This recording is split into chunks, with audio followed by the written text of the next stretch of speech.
ئەی بێ ئاگا، ئەی بێ عیلم بخوێنە، شارەزا بە لە دین، ماڵی چیم کردووە، بڵێ هەموو شتێکم کردووە، بڵێ خوای لێم خۆش بە.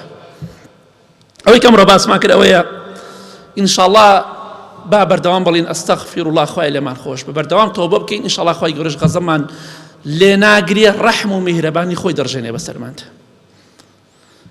اللهم اغفر للمؤمنين والمؤمنات والمسلمين والمسلمات الأحياء منهم والأموات من أهل السنة والجمعة والجماعات.